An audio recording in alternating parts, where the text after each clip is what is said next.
that they all may be one. This is a Bible verse derived from the Gospel of St. John, chapter 17, verses 21, which says that they all may be one, as you are in me and I in you. May they also be in us, as the world may see that you have sent me. This is an analogy made by Christ himself that signifies the relationship between the unity of Trinity and unity of the Church.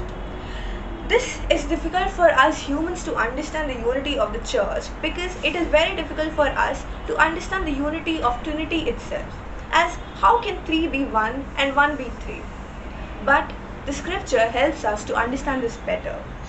It is not that the God is 3 or 1, but it's 3 person but 1 true entity. It's 3 person but not 3 gods. There is only one true living God, and that exists in 3 distinct personalities and 3 distinct individuals. That is how the scripture tells us the unity of Trinity, and that is how Christ helps us to see the unity of the Church.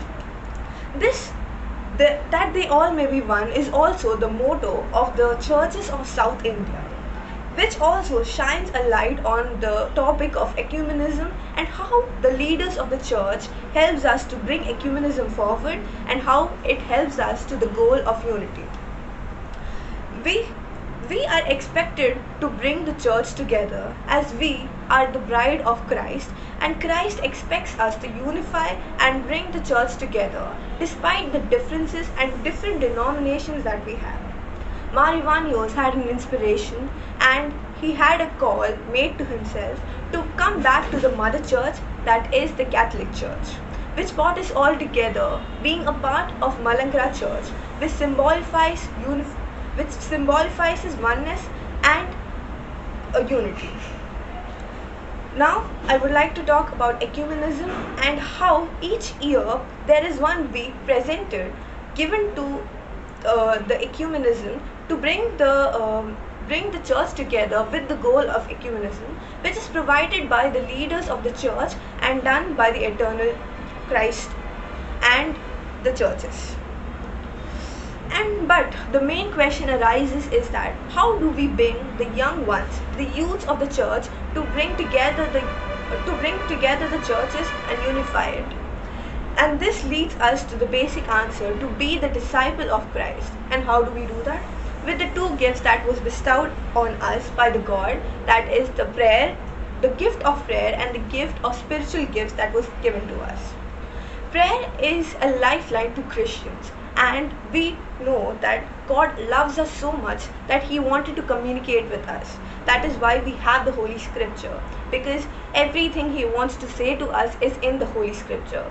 He asks us to ask Him whatever we need, and He will always be there to give it to us. And that is how the church teaches the children that God is always there for them, and that is how the Sunday school brings the children together. And the spiritual gifts that we get from the God can be encouraged by the children by dealing with many problems and many activities that are done in the church. The best example is MCYM. Because of Catholic Church, because we have so many opportunities, we have MCYM to come forward and show our talents, and this brings us closer to the church, not only to the church, to the Christ himself, because the church not only brings our talents closer but also teaches us more about Christ. From my personal experience, I have learned and understood, and to know more about Christ is to love more, to love the Christ more. And this is why I feel proud to say that the Malankara Church is not only helping each individual to come closer to church, but also to understand it and to know more about the church and the Christ.